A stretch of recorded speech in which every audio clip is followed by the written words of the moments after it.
I am Captain Millie Walker, 29 years old. Last Thanksgiving, my father, a retired judge, stood before 32 relatives and barked a grounding order at me like I was some bratty kid, just because I dared to mention my grandmother's will. The entire clan erupted in laughter at an army officer. My jaw tightened. But I looked him dead in the eye, cold as ice, and replied with a single word, "Roger." The next morning, he pounded on my door, smirking. "Finally learned your place, huh?" Then he froze when he saw the room was empty. I was gone. The bed was made with military precision, hospital corners tight enough to bounce a quarter. Just as he started laughing, thinking I'd deserted, the doorbell rang. Lawyer Harold Caldwell stood there, calm and unblinking, clutching a leather briefcase filled with documents my father never knew existed. He looked the former judge straight in the face and dropped a bucket of cold water. "The game's over, Richard." Before I reveal the legal bombshell inside that briefcase, hit like, subscribe, and let me know where you're listening from. Now, let me take you back to last September, the moment my grandmother took her last breath. September in Portland is a gray bruise, the kind of wet cold that digs into your marrow and stays there until you're convinced you'll never be warm again. I was 4 hours deep into a haul from Fort Lewis when the rain turned into a deluge. My hands were locked at 10 and 2 on the steering wheel of my beat-up Silverado. I didn't feel the fatigue. I didn't feel much of anything except the rhythmic, annoying slap of the wipers against the windshield. The call had come at 4 o'clock. My mother's voice was a thin wire, snapping under the weight of the news. Grandma Eleanor was gone. I hit the hospital corridor at 06:14. The floor tiles were a blinding, clinical white that made my head throb. The air tasted of industrial bleach and that heavy, cloying cologne my father has worn for 30 years. Richard Walker was already there. He stood in the center of the hallway like he owned the entire wing, dressed in a charcoal suit that probably cost more than my first 2 years of college. He was on his phone. He wasn't crying. He was barking about a court docket. Garrett, my older brother, stood right next to him, nodding like a bobblehead, his hands shoved deep into the pockets of his expensive slacks. I walked toward them. My boots clocked against the tile, a sharp, disciplined sound that cut through the hospital hum. I stopped exactly 3 feet away. Richard didn't even break his stride in the conversation. He glanced at me, his eyes skating over my uniform with a flick of pure disdain. Then he turned his back. It wasn't an accident. It was a maneuver. To him, I wasn't a grieving granddaughter. I was a ghost, a smudge on his lens. "Garrett, make sure the clerk has the brief by noon." Richard snapped into the receiver. He hung up and clapped Garrett on the shoulder, ignoring my existence entirely. "Good boy. You're the only one I can count on to keep this family's head above water." I stood there, my throat feeling like it was lined with broken glass. "Dad?" He didn't turn. He just walked toward the elevator with Garrett trailing behind him like a loyal shadow.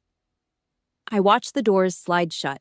The silence that followed was louder than any mortar blast I'd ever heard downrange. The funeral was 3 days later. A granite church in the hills, the kind of place where old money goes to pretend it's holy. The sky was the color of a wet sidewalk. I was in my Class A's, every button polished to a mirror finish, every ribbon straight. I stood in the back, the cold dampness of the Oregon air seeping through my tunic. Richard took the podium.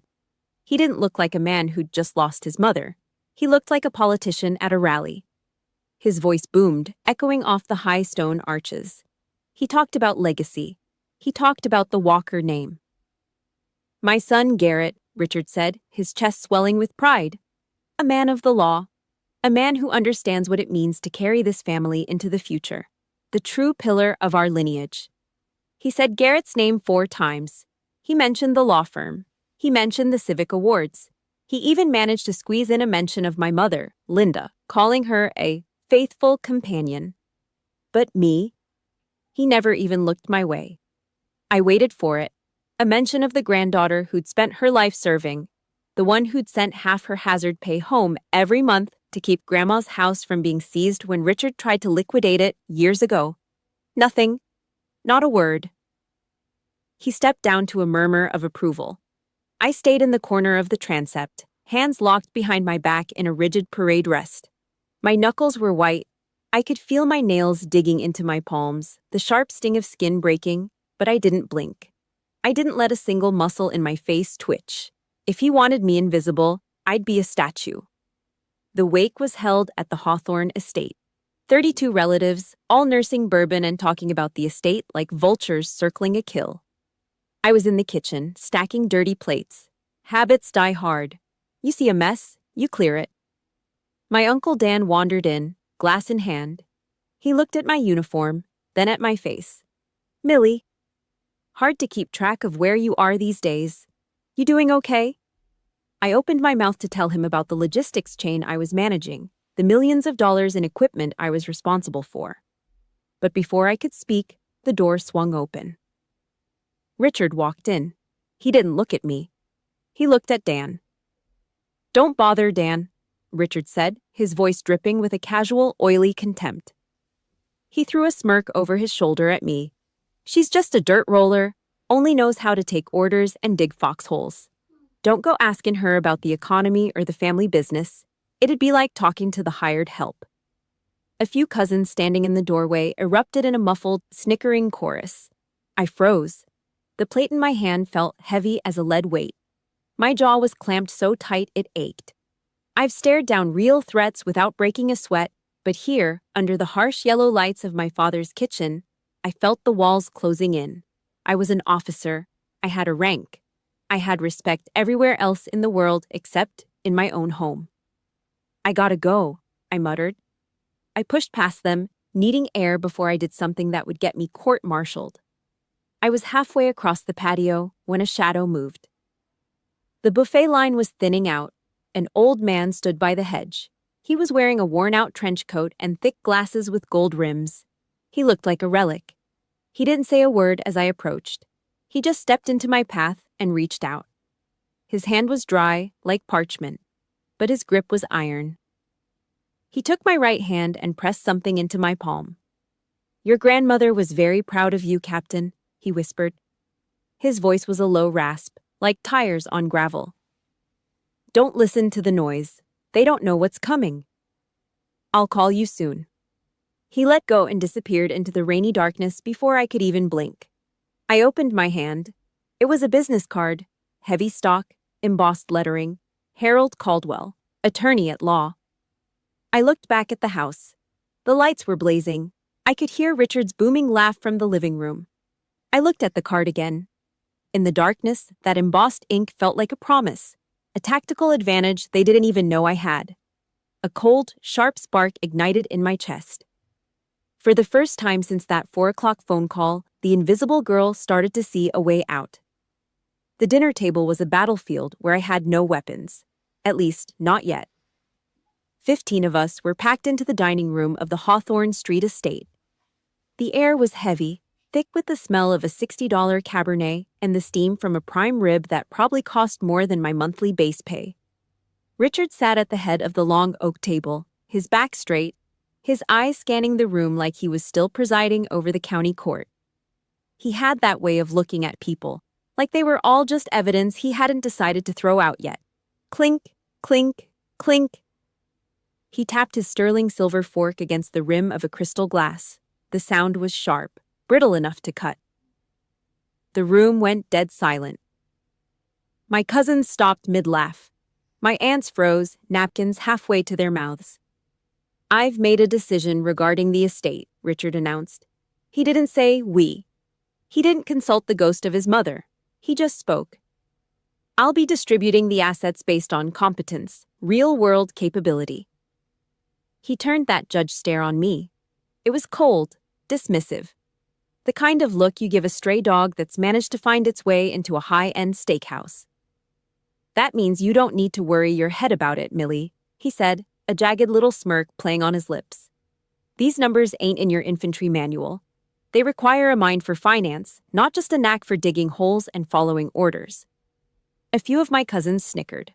I felt the heat rise in my neck, but I didn't move.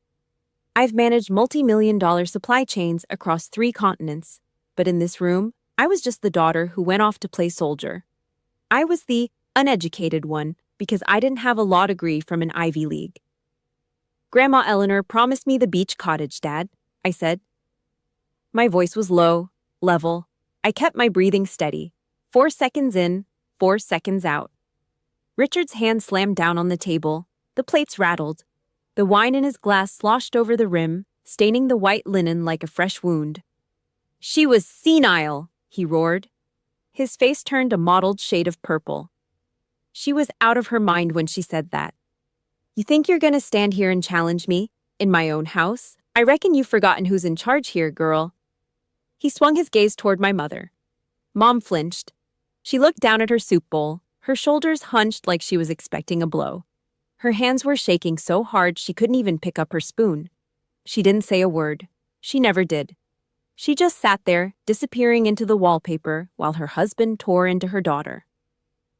I looked around the table. Nobody moved. Nobody defended her.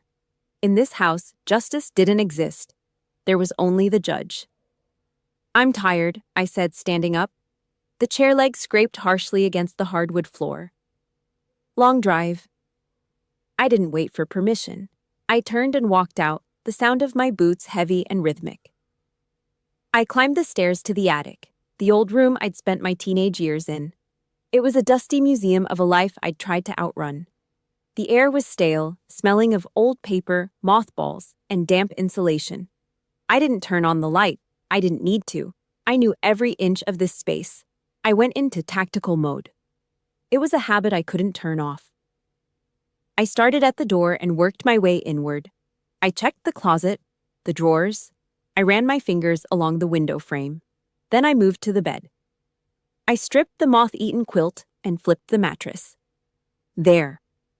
A thin, jagged crack in the plywood base of the bed frame.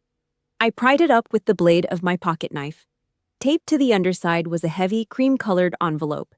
In the corner, a single, elegant letter was embossed in the paper. E. Eleanor. My heart hammered against my ribs. I sliced the tape and pulled out a single sheet of stationery and a thick stack of legal-sized paper. The letter was in Grandma's shaky, elegant hand. Millie, I'm sorry. Men like your father don't hear women. They only see what they want to see. They think we're weak because we're quiet. But they don't understand that quiet people are the ones who do the most work. They only fear paperwork, Millie. Don't let them grind you down. Underneath the letter was the prize. Irrevocable trust agreement. I didn't need a law degree to understand those 2 words. Irrevocable. It meant it couldn't be changed. Not by a judge, not by a son, not by anyone. I flipped through the pages. My eyes landed on a section near the end. Someone, Grandma, had used a neon yellow highlighter. The ink was so bright it practically vibrated off the page in the dim light. Sole beneficiary, Millie Walker. The assets weren't just the cottage. It was the house I was standing in. It was the accounts Richard was currently bragging about downstairs. Everything he thought he'd distributed already belonged to me. Listen, if you've ever been the one in the family that everyone overlooked, the one they treated like a nobody while you were out there building your own life, I want you to hit that like button right now. Comment the word truth if you know that feeling of finally holding the winning card while they think they've already won. I'm reading every single one of your stories tonight. I stood there in the dark, the document clutched in my hand. Downstairs, I heard Richard bark another laugh.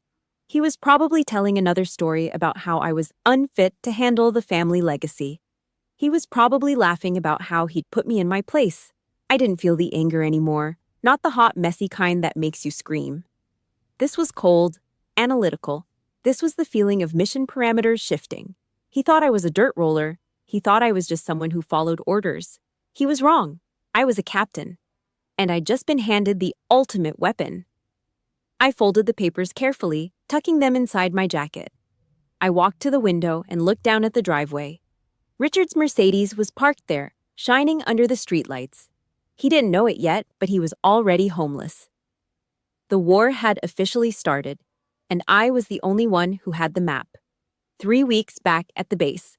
3 weeks of the same gray Oregon sky and the same rhythmic thud of combat boots hitting the asphalt. I leaned into the straps of my rucksack, 45 pounds of dead weight digging into my traps. My legs felt like lead, but my mind was a vacuum. That's how I liked it. No thoughts of Hawthorne Street, no sound of Richard's voice, just the gravel, the sweat stinging my eyes, and the 10-mile marker waiting at the end of the road. The military is simple. You have a mission. You have a rank. You have a chain of command that doesn't care about your feelings, only your results. I've lived in this world since I was 19. It was my armor. It was the only place where being a quiet girl didn't mean you were a doormat. It meant you were an asset. When I got back to my quarters, the shower didn't wash off the day. It just highlighted the bruises. I sat at my small desk, the light from a single lamp casting long shadows across the olive drab walls. My phone buzzed on the wood. Another text from Richard. The trust needs to be consolidated, Millie. Don't be difficult. You don't understand how the market is moving. Give Garrett the authorization. I didn't reply. I never did. Instead, I pulled up my banking app and transferred $500 to my mother's private account, the one Richard didn't know about. I'd been doing it for years. It was the only way she could buy groceries or gas without him auditing the receipt and shouting for an hour about wasteful spending. Everything felt locked down, secure. I was the officer in charge of my own life again. Then came Thursday, 22:15. I was staring at a logistics manifest for next month's training exercise when the ping of a new email cut through the silence. My eyes were burning, dry from the blue light. I reached for my mug, but the coffee was stone cold, a bitter film forming on the surface. The sender was Garrett Walker, my big brother. The golden boy lawyer who'd never spent a night in the dirt in his life. The subject line, FWD, RE Trust Revision, Petition. I clicked it, expecting another patronizing demand for my signature. But as the thread loaded, I realized something was off. Garrett had hit reply all. He'd included me in a chain between him, Richard, and some high-priced legal consultant in Portland. The screen was too bright. It felt like it was searing into my retinas. I scrolled down. My eyes caught words that felt like shrapnel hitting a glass wall. Psychological instability, post-service trauma, evidence of fiscal irresponsibility. My brother wasn't just asking for the trust. He was building a case to prove I was unfit to hold it. He was drafting a petition to the court to have me declared mentally incompetent. Millie's history in the service gives us the leverage we need, Garrett had written to Richard just 2 hours earlier. We can frame the beach house purchase as an impulsive symptom of PTSD. The judge will look at her military record and see a damaged veteran, not a beneficiary. It's an easy win. The bitterness in my throat wasn't just the coffee anymore. It was bile. I leaned back, the plastic chair creaking under my weight. I looked at the wall, at the framed photo of me and Garrett when we were kids at the lake. He'd taught me how to fish. He'd promised to look out for me. Now, he was using the very thing I gave my life to, my service, as a weapon to rob me. Then I saw the final line of his email, the one that stopped my heart. "Don't worry, Dad," Garrett wrote. "She won't fight back. She's been conditioned to follow orders for 10 years. It's the best part about her. She'll just stand there at parade rest and say Roger while we take the keys. She doesn't have the stomach for a real fight." The room went silent. Not the quiet of the base at night, but a vacuum seal kind of silence. The kind right before an IED goes off. I looked at the cursor blinking on the screen. He thought my discipline was a weakness. He thought my silence was permission. He thought the girl who'd managed 40 tons of munitions in a war zone would crumble because her big brother told her to. I didn't cry. I didn't scream. That would be unstable, wouldn't it? I reached out and took a long, slow sip of that cold, sludge-like coffee. It tasted like ink and iron. My hands didn't shake. I moved the mouse with the same precision I used to zero a rifle. File, download. I grabbed an encrypted USB drive from my drawer and jammed it into the port. Select all, copy. I watched the progress bar crawl across the screen. Each percentage point was another nail in Garrett's coffin. I made 3 copies, 1 on the drive, 2 on separate cloud servers. I wasn't a daughter anymore. I was a counterintelligence officer, and my targets had just exposed their entire flank. I closed the laptop and sat in the dark. I breathed. 4 seconds in, 4 seconds out. Box breathing. It clears the static. It turns off the nerves. The clock on the wall ticked toward midnight. I stared at the ceiling until the sun started to bleed through the blinds. Exactly at 0800, I picked up my phone. I dialed the number on the embossed card I'd hidden in my locker. Caldwell, a gravelly voice answered on the second ring. This is Captain Walker, I said. My voice was as flat and sharp as a razor blade. I have the emails. They're filing for a competency hearing. They're claiming I'm broken. There was a pause on the other end. I heard the sound of a match striking and a long exhale of smoke. That's a heavy play, Captain, Caldwell said. What do you want to do? I want you to prep the countersuit, I replied. I looked at my reflection in the window. I didn't recognize the girl staring back. Fraud, libel, conspiracy. And I want the trust liquidated and the Hawthorne House titles ready for transfer. When do we move? Thanksgiving, I said. The judge likes to hold court at dinner. We're going to let him have his audience one last time. I hung up and stood at the window. The base was waking up. Soldiers were running in formation, their voices chanting a cadence in the distance. Garrett was right about one thing. I was trained to obey. I was trained to follow the rules of engagement.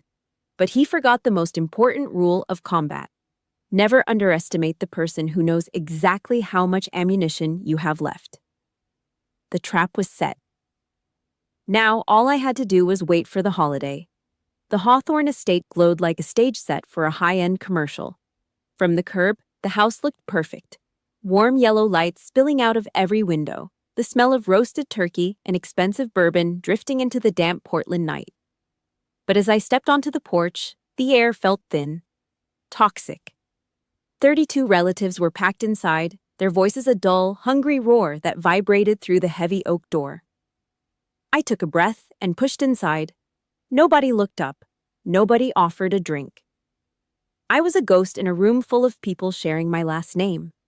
My sister-in-law, Meredith, spotted me from across the foyer. She was wearing a silk dress that cost more than a month's worth of my hazard pay. She didn't smile. She just crooked a finger and pointed toward the back corner of the kitchen, near the mudroom. We're tight on space, honey, Meredith said, her voice dripping with a fake, sugary sympathy. We put a folding table back there for you. It's right next to the kids. She was pointing at a wobbly, beige plastic table. The kind you buy at a drugstore for $20. It sat on the hardwood floor like an insult. I looked at the 3 8-year-olds already sitting there, smeared with gravy and screaming about video games. My throat went tight. A year ago, I was sitting in a tactical command center in Afghanistan, directing tens of millions of dollars in military hardware, deciding which convoys moved and which stayed put. Generals listened when I spoke. Here, in the house I grew up in, I was being demoted to the kids' table. I walked over. The screech of the plastic table legs against the floor sounded like a scream. I sat down. My knees hit the underside of the flimsy top. I just stared at my empty plate, my back straight as a yardstick. In the dining room, Richard stood up. He was at the head of the main table, a glass of aged bourbon in his hand. He looked like a king. He spent 10 minutes praising Garrett's law firm, talking about billable hours and the Walker legacy. The relatives hung on every word, nodding like bobbleheads. One of my uncles, drunk on wine, leaned over and tried to ask me about my deployment. So, Millie, you still moving boxes for the army, or what? Before I could get a word out, Richard's voice cut through the room like a whip. He didn't even look at me. He kept his eyes on the crowd. Every family needs a placeholder, Dan, Richard said. He let out a loud, booming laugh that didn't reach his eyes. Someone's got to stay in the dirt so the rest of us can move up. Right, Millie. She's real good at staying in the dirt. The room erupted. 31 people roared with laughter. It was a jagged, ugly sound that hammered into my eardrums. I didn't move. I didn't blink.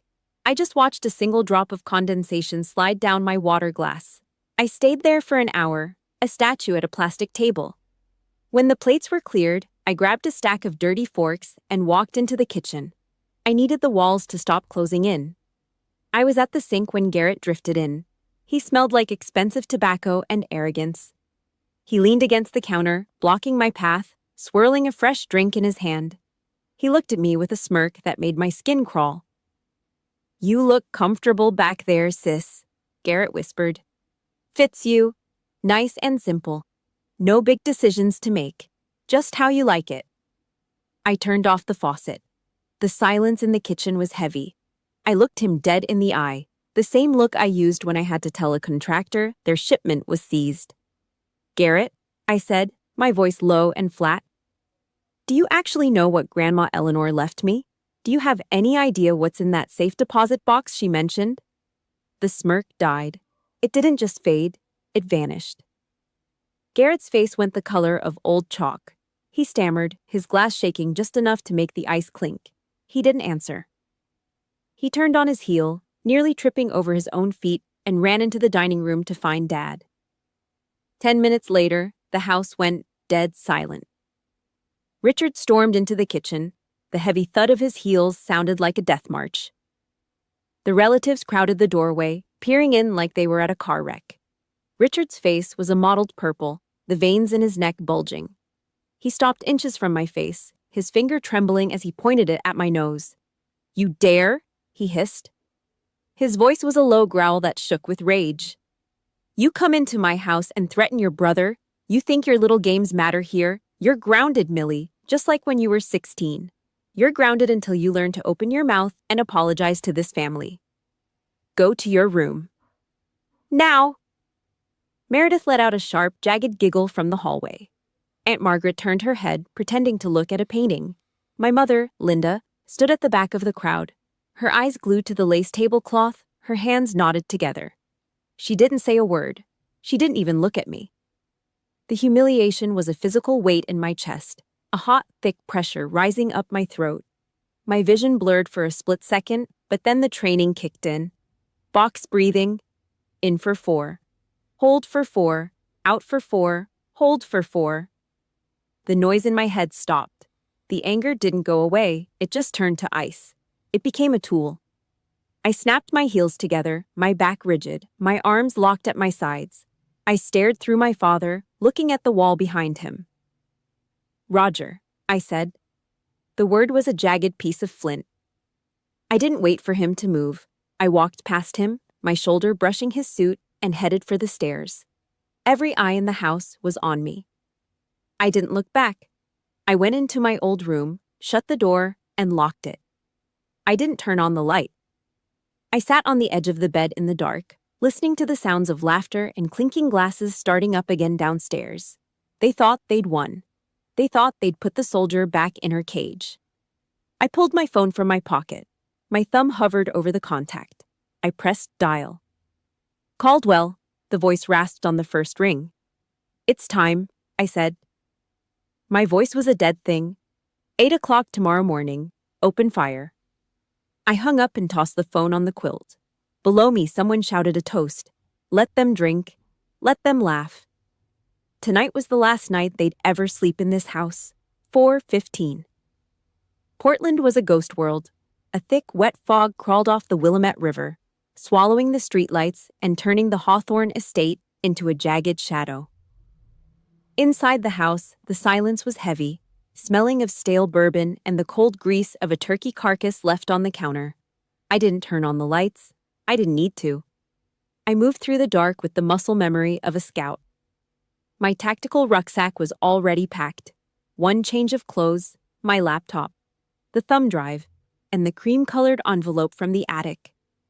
I looked at the bed one last time. The blankets were folded with hospital corners so sharp they could draw blood.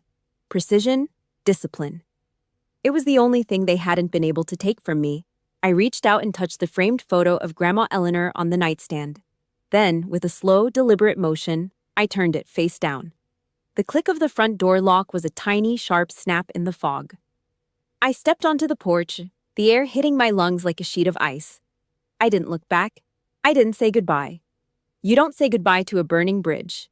You just keep walking. I slid into the Silverado. the engine turning over with a low, throaty growl that felt like a secret. I drove 3 miles to a 24-hour diner on the edge of the industrial district. The neon sign hummed, a flickering blue D buzzing against the gray sky. I sat in a corner booth, the vinyl seat cracked and cold against my thighs. Black? No sugar, I told the waitress. She slid a thick ceramic mug across the laminate table. It was hot, bitter, and tasted like ash. Perfect. I opened my laptop and watched the clock. 7:30. Back at the house, the king was waking up. Richard Walker took his first sip of coffee, feeling the warm glow of a man who'd finally crushed a rebellion. He liked the weight of the house. He liked the silence. He climbed the stairs, his silk robe billowing, ready to deliver one last sermon to the daughter he'd grounded. He wanted to see the look in my eyes when I finally broke. He kicked the door open without knocking. Time to wake up, Millie. We've got a long day of... The word died in his throat. The room was a vacuum. No mess, no clothes on the floor, just a bed so perfectly made it looked like a museum exhibit, and that photo, face down on the table. Richard walked back down the stairs, his heels clicking fast and nervous on the wood. Garrett was in the kitchen, nursing a hangover and looking at his phone. "She's gone," Richard said. A jagged, ugly smirk started to crawl across his face. The coward deserted in the middle of the night. She couldn't handle the heat. The only thing in our way just ran off like a scared dog. Garrett let out a long, shaky breath of relief. He straightened his tie, his ego inflating like a punctured tire being patched with duct tape. "Told you, Dad. She's trained to follow orders. She knew she lost." They stood there for a minute, basking in the hollow victory of the wicked. They thought the game was over.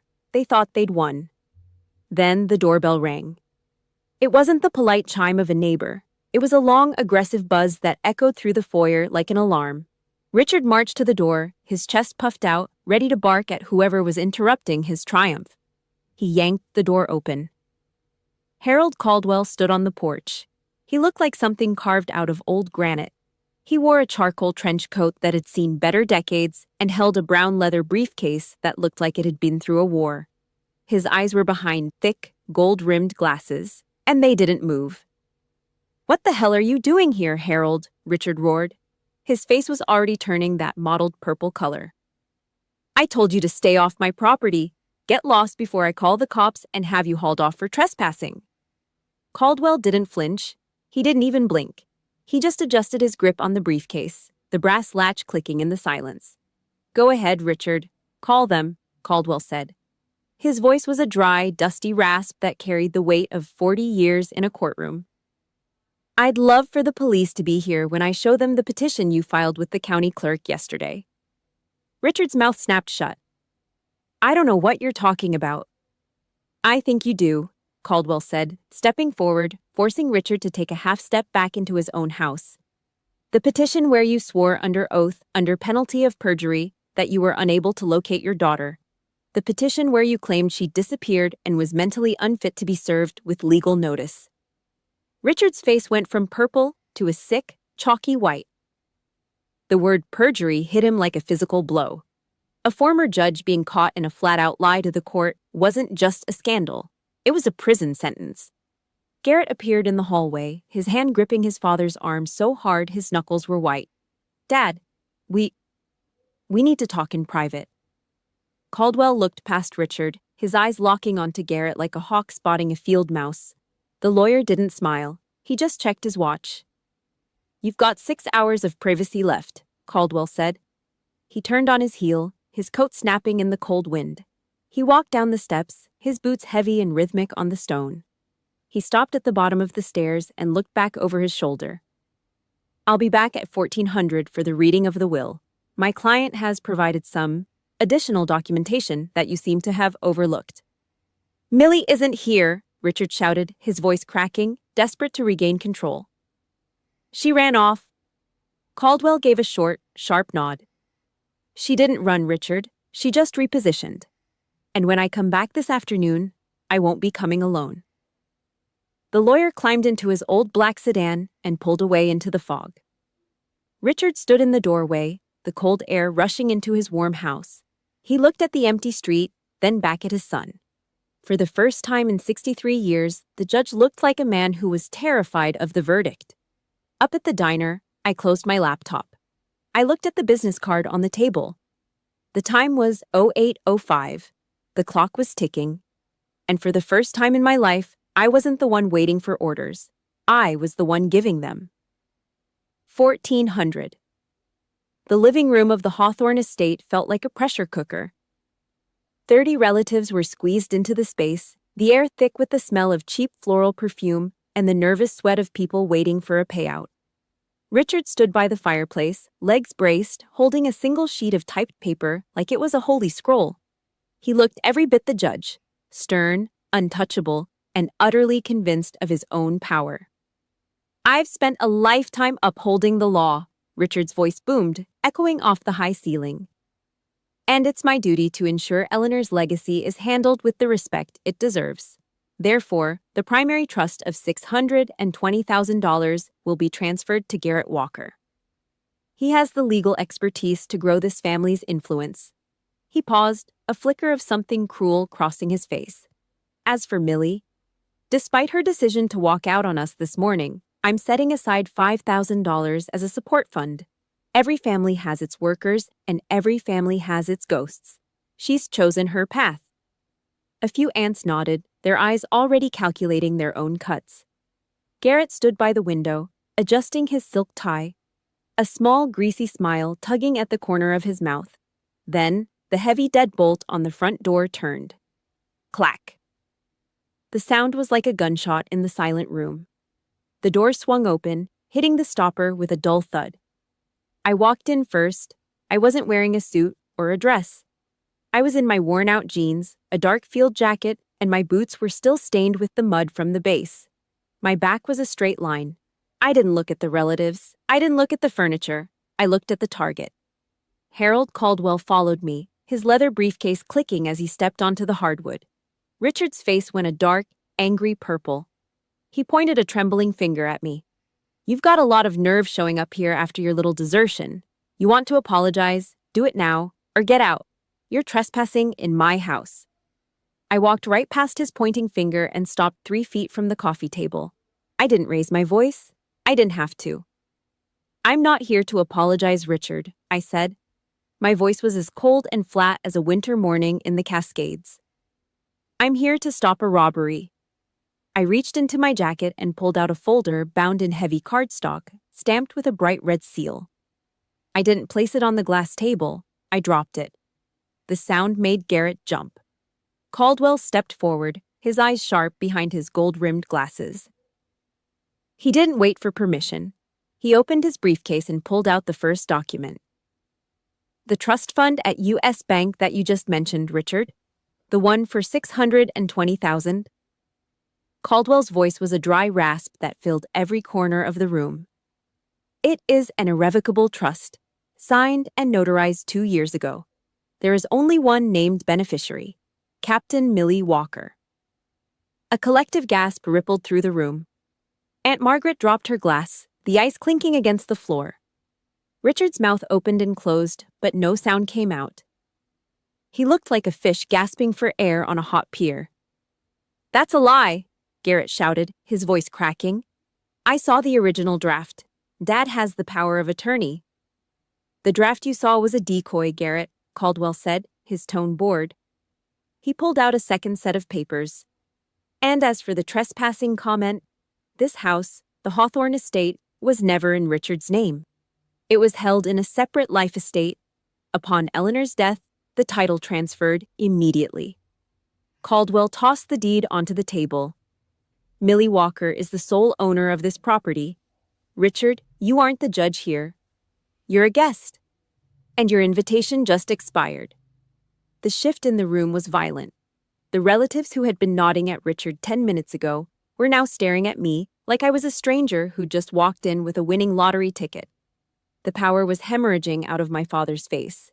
He looked smaller, older. Richard lunged for the table, his hands shaking so hard he nearly tore the papers. "She was senile," he screamed, his voice hitting a jagged, desperate note.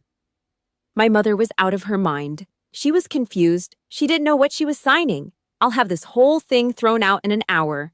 You're taking advantage of a dead woman's dementia. Garrett backed away toward the wall, his face the color of a wet sidewalk. He knew. He was a lawyer, and he saw the walls closing in. I looked at my father. I didn't feel pity. I didn't feel hate. I just felt the mission parameters being met. Caldwell reached into the very back of his briefcase. He pulled out a single thin sheet of paper protected by a plastic sleeve. "We anticipated that play, Richard," Caldwell said. He held the paper up for everyone to see. "This is a comprehensive cognitive evaluation performed by Dr. Eris Thorne, Chief of Psychiatry. Date: 3 days before the will was finalized. Eleanor scored a 93% on her cognitive tests. She was more lucid than most of the people in this room." He dropped the final bomb. The report specifically notes that she wanted these changes made because she felt her son and grandson were, and I quote, "predatory and untrustworthy." Richard slumped against the mantel. The king was gone. In his place was just a bitter old man in a charcoal suit that didn't fit him anymore. I want to stop right here. If you've ever been the one the family counted out, the one they called unstable or incapable just because you didn't play their game, I want you to hit that like button right now. Give me a Roger in the comments if you've ever sat at that kid's table while the real sharks were trying to eat your future. I see you. I looked around the room. The relatives were dead silent. My mother was standing in the shadows of the hallway, her hand over her mouth. I turned back to Richard. He was staring at the floor, his chest heaving. "You called me a placeholder, Dad," I said. My voice was quiet, but it cut through the room like a razor. "You said every family needs one, so the others can move up." I leaned in, close enough to smell the stale bourbon on his breath. "You were right, but you got the roles mixed up. You're the placeholder, and your time is up." I turned to Caldwell. "Get the eviction notices ready. I want this house cleared by Monday." I walked out the front door without looking back.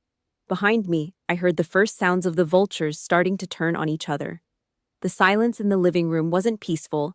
It was the kind of silence you find in a graveyard right before the ground starts to shift. 32 pairs of eyes were locked on Richard, but he wasn't looking back at them. He was staring at the pile of papers on the coffee table like they were live grenades. The king of Hawthorne Street was bleeding power, and everyone in the room could smell it. The alliance broke first.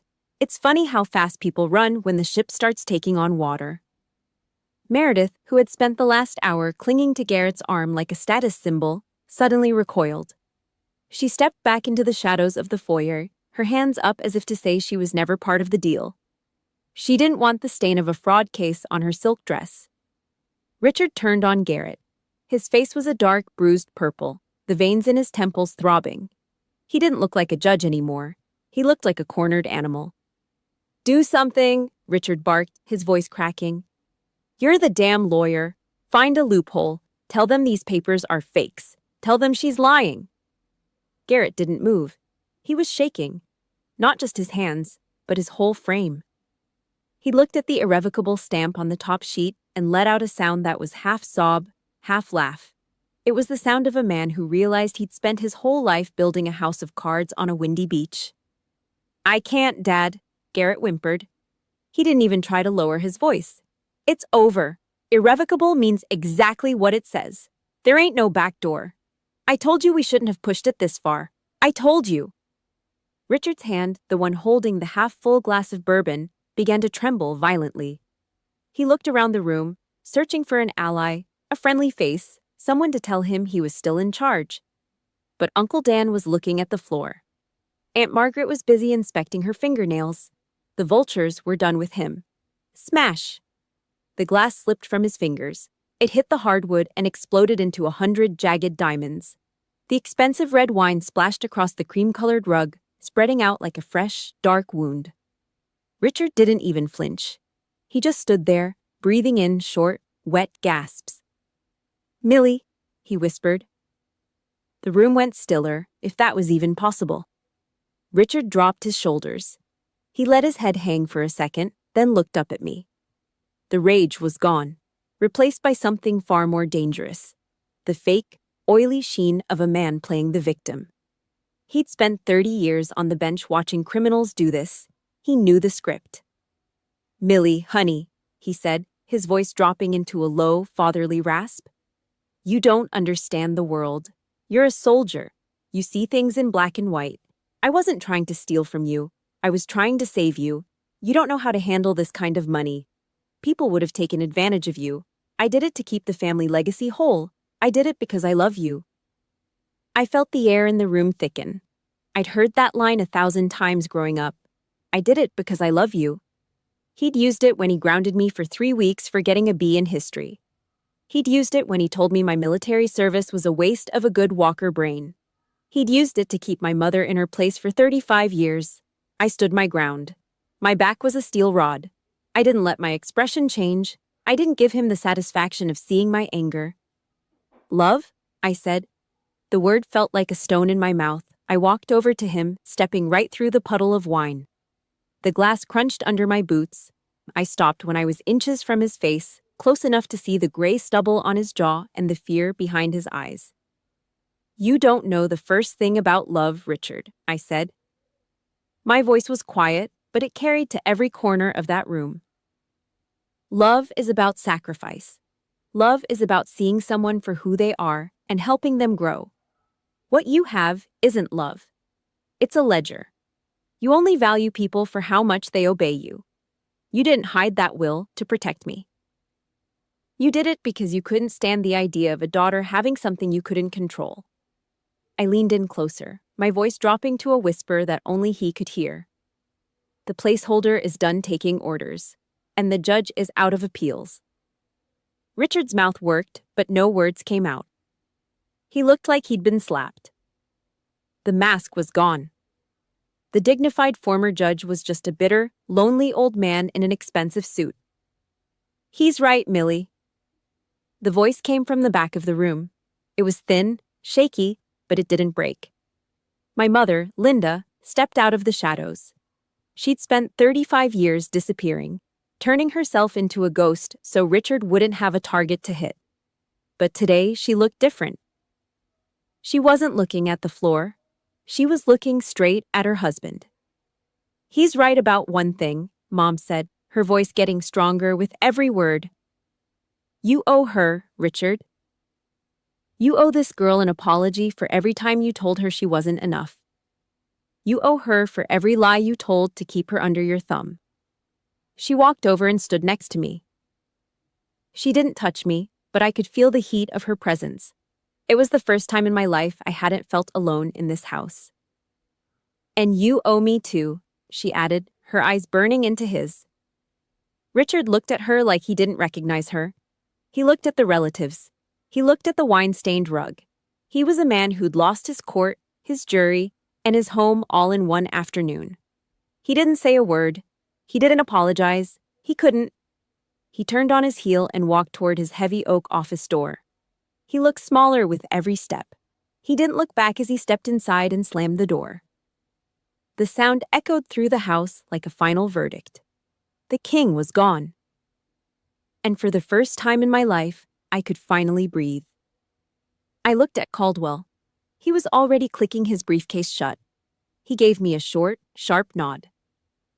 The mission was accomplished. "I want the locks changed by 1800, I said. I looked at the relatives. "The party's over. Get out." I didn't wait to see them leave. I walked toward the kitchen to find a trash bag. There was a lot of garbage in this house that needed to be thrown away. 2 weeks after the smoke cleared on Hawthorne Street, the world looked different. The sky over Portland was a flat, bruised purple, leaking a cold drizzle that turned the pavement slick. I sat in my Silverado, the heater humming a low, steady tune. I pulled up my banking app, $620,000. The number looked surreal against the glowing screen, a long string of zeros that represented every lie they'd told and every bit of peace they'd tried to steal. The house was officially mine. The deed was recorded, the seals were dry, and the locks were new. Caldwell hadn't wasted any time. He'd delivered the 30-day eviction notice in person, taped it right to the front door like a declaration of war. Richard hadn't fought it. He couldn't. Not after the perjury threat. He'd spent his life handing out judgments, but he didn't have a leg to stand on when the law finally turned its cold, blind eye on him. The fallout inside the house was even uglier. My mother, Linda, didn't wait for the 30 days. She'd spent 3 decades being the shadow in the corner, but the morning after Thanksgiving, she just stopped. No screaming match, no long-winded goodbye. She just packed 2 suitcases, called my aunt in Seattle, and walked out while Richard was still in his bathrobe, shouting at a lawyer on the phone. She didn't look back at him. Not once. She'd found her spine in the wreckage of his ego, and she was gone before the coffee got cold. Richard was left in a vacuum, a king with no subjects and a house he didn't own. Then there was Garrett. My big brother had always walked around like his law degree was a suit of armor, but the Oregon State Bar doesn't take kindly to attorneys who use their firm's servers to plot trust fraud against their own siblings. Caldwell had made sure the reply all thread landed on the right desks. The investigation was swift. Garrett was hit with a 6-month suspension pending a full disbarment hearing. I was at the post office when I saw him for the last time before the move. He was standing next to a black BMW that was hooked up to a repo truck. The car was shiny, expensive, and utterly stolen from a life he couldn't afford anymore. Meredith was standing 10 feet away, her arms crossed tight, her face a mask of pure, icy disgust. She wasn't just leaving him, she was erasing him. She'd filed for legal separation the minute the firm's partners kicked him out of his corner office. Garrett looked at me as I drove past. He looked small. His suit was wrinkled. He didn't have a clever remark. He didn't have a smirk. He just looked like a man who'd realized he'd sold his soul for a car he couldn't keep. The final day came on a Tuesday. I stood on the sidewalk, my hands shoved deep into the pockets of my field jacket. A U-Haul truck was backed into the driveway. A rusty, dented thing that smelled of old diesel and failure. Richard came out of the front door, carrying a heavy cardboard box. It was filled with his law books, those thick, leather-bound volumes he used to quote like scripture to keep us in line. Now they were just dead weight. He looked 75, not 63. His gait was a shuffle. His hair was a mess. He didn't look at me. He walked to the back of the truck, his boots dragging on the wet concrete. Thud. He dropped the box.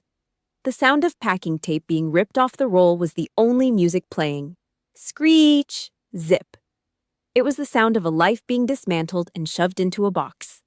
I watched him lugging every single crate. The once mighty judge was doing his own heavy lifting. No assistants, no Garrett, no wife. Just a bitter man and his junk. He'd spent years calling me a dirt roller, but here he was, sweating in the drizzle, his hands shaking as he tried to lift a crate of old files. The air smelled of wet cardboard and the sharp metallic scent of the shredder he'd been running for 3 days straight. He'd destroyed everything he could. Every letter, every photo, every scrap of paper that reminded him of the family he'd broken. When the truck was finally full, he closed the rolling door. The metal rattled and banged, a final hollow sound that echoed off the neighboring houses. He stood there for a long minute, looking at the Hawthorne estate. He'd lived there his whole life. He'd ruled it like a fortress. Now he was just a tenant who'd been evicted. He climbed into the cab of the U-Haul. He struggled with the gear shift, the engine groaning as he forced it into drive.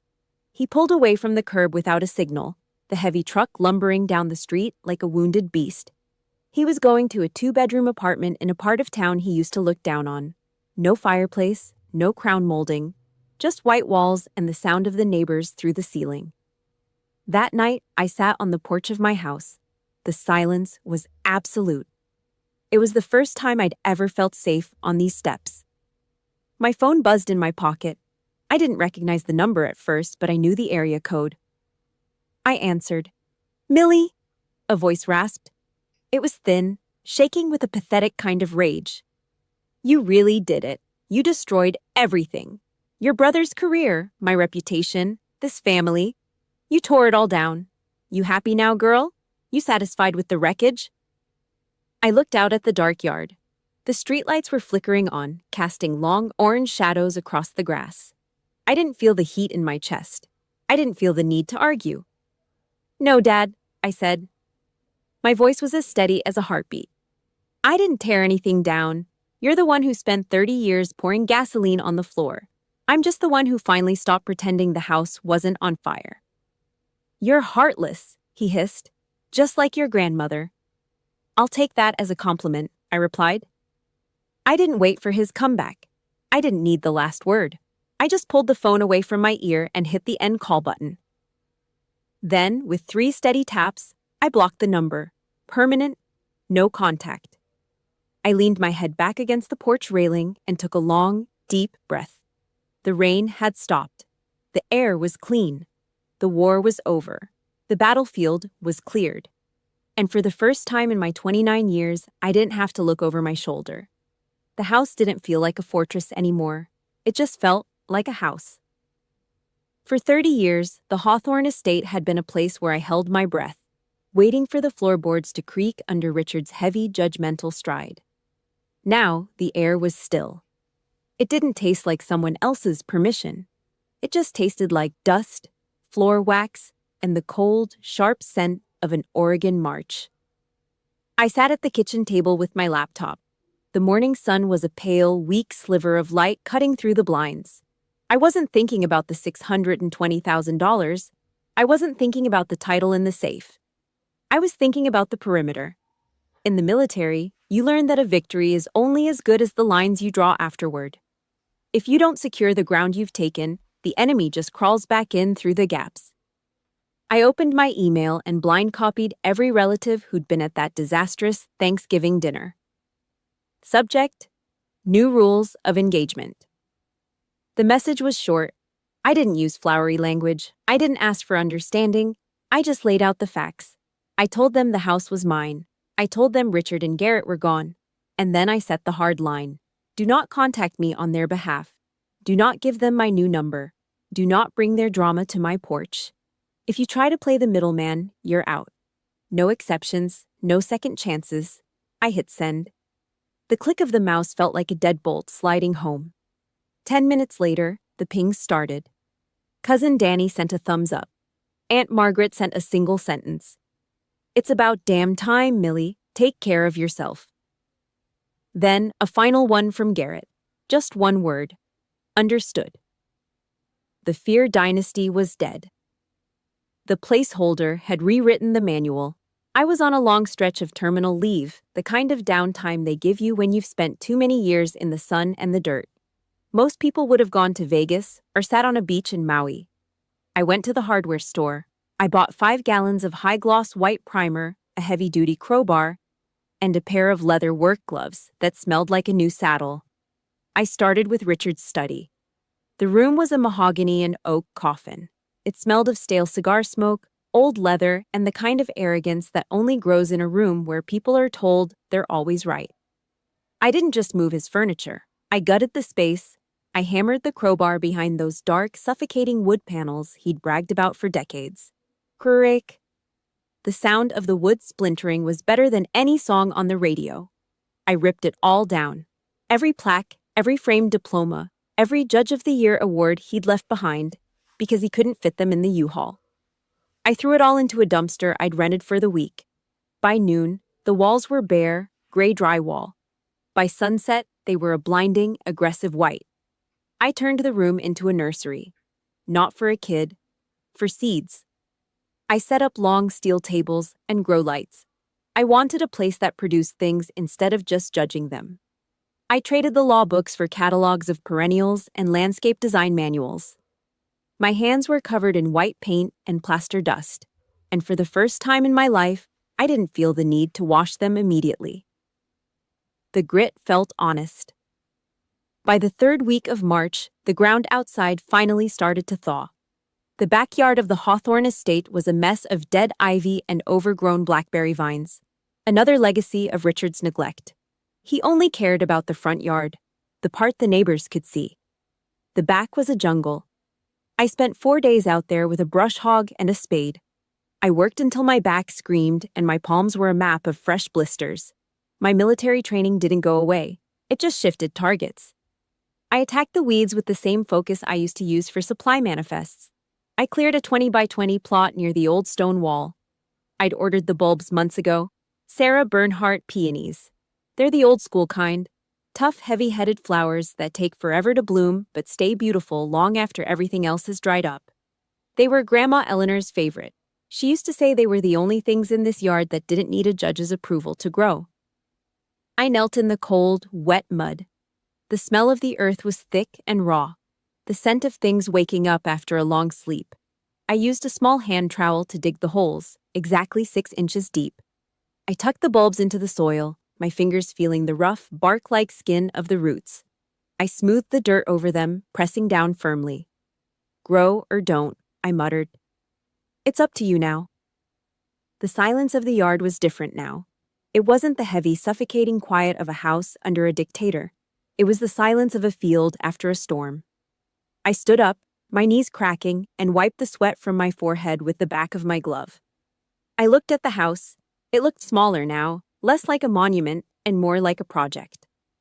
I walked toward the back porch, my boots leaving heavy, mud-caked prints on the stone steps. I was tired in a way that sleep wouldn't fix, the kind of bone-deep exhaustion that comes from finally letting go of a weight you've been carrying since you were 10 years old. I stopped at the top step. Something was out of place. I have a habit of checking the perimeter. I noticed the edge of the welcome mat was flipped up, just an inch. It was a brand new mat, heavy black rubber with no words on it.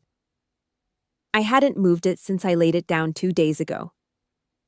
I reached down and flipped it back. Lying there on the gray wood was a small envelope. It was a soft, pale blue, the color of a summer sky just before the sun goes down. There was no stamp, no postmark. Someone had walked onto my porch and tucked it there by hand. I picked it up. The paper was cool and slightly damp from the Oregon mist. I turned it over. My name was written across the front in a thin, elegant script that made the air in my lungs go cold. It was my mother's handwriting. I looked at the street. It was empty. The neighbor's dog barked once in the distance. I looked back at the blue paper. My thumb hovered over the seal, my heart hitting a jagged, uneven rhythm against my ribs. I didn't open it. Not yet. I just stood there in the fading light, the mud drying on my clothes, holding a piece of a life I thought I'd left in the dumpster. The war was over, but the shadows were still moving. The mist was finally letting go of the trees. It didn't lift all at once. It just thinned out, revealing a pale, buttery sun that caught the dew on the new grass. I stood on the porch, my boots caked in the mud of the flower beds I'd spent all week digging. In my hand, the blue envelope felt like a live wire. My name, Millie, was written in that delicate, cursive script my mother used for grocery lists and Christmas cards she was rarely allowed to send. I tore the flap. No fancy stationery, no floral borders, just a torn piece of yellow legal pad, the kind Richard used for his court notes. The message was short. It didn't have a header. Millie, I spent 35 years being quiet because I thought it would keep the peace. I was wrong. Peace isn't the absence of noise, it's the presence of justice. I let your father treat you like a footnote for 29 years, and for that, I'll never truly forgive myself. But I'm in Seattle now. I've got my own apartment. It's small, and the radiator clanks all night, but it's mine. I'm standing on my own 2 feet, and it's only because I saw you stand on yours. I'm proud of you, Millie. More than words can say. Love, Mom. I didn't cry. I'd grown out of that habit in the barracks years ago. Instead, I felt a strange, heavy warmth settle into my bones. It was the sound of a final bridge being built, one that didn't lead back to Richard. It was an apology without excuses. A casualty report where the survivor had finally crawled out of the rubble and started to walk. I folded the paper, the creases sharp and precise. I walked into the house, my boots echoing on the hardwood. The smell of fresh white paint was still sharp in the air, a clean chemical scent that had successfully wiped out the ghost of Richard's expensive cigars and Garrett's arrogance. I went into the room that used to be the judge's chambers. No more mahogany. No more dark wood panels that made you feel like you were already on trial. Just the grow lights and the long steel tables covered in trays of rich, dark soil. On my work table sat an old cedar box. I'd scraped the Walker nameplate off the lid a week ago. I opened it. Inside was the original note Grandma Eleanor had tucked into my hand when I was 12, right after Richard told me I was too emotional to ever handle the family business. Don't let them break you, Millie. You're the only one with the real iron in your blood.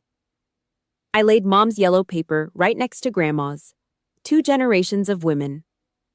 Both had been silenced by the same man, and both had finally found their voice through the cracks in his empire. It wasn't just a house I'd won. It wasn't just a trust fund. It was the right to be the protagonist of my own damn life. I went to the kitchen and put on the kettle. The whistle was a high, lonely sound that filled the empty rooms. I didn't mind the silence. Silence used to be a weapon they used against me, a way to ignore my presence until I was needed to fetch a drink or move a box. Now, the silence was mine. It was the quiet of a base after a successful mission. Secure, controlled. I took my mug out to the porch and sat on the top step. The steam from the tea curled into the cold air. Down in the yard, the Sarah Bernhardt peonies were sleeping under a thick layer of mulch. They wouldn't bloom for months, but they were there, roots taking hold, preparing for a spring that didn't belong to Richard. Richard was gone. Garrett was gone. The placeholder was now the owner of the ground she stood on. I looked at my hands.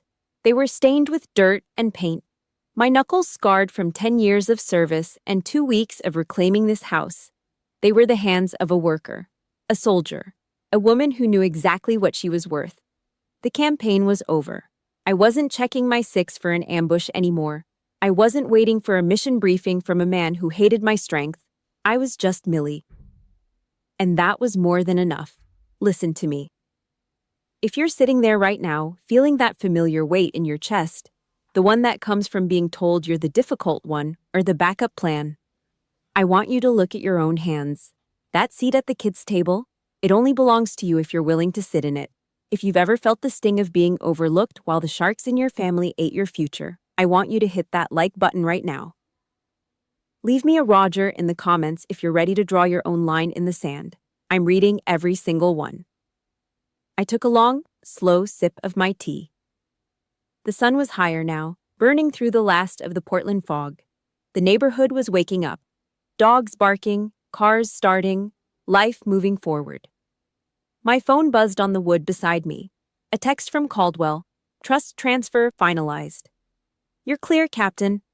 I didn't reply. I didn't need to. I just watched a single robin land on the stone wall I'd rebuilt. It looked at me, chirped once, and took off into the clear blue sky. The war was won. The base was secure. I stood up, walked inside, and locked the door behind me. Not to keep the world out, but to keep my peace in. I was Captain Millie Walker, and I would never sit at the kids' table again.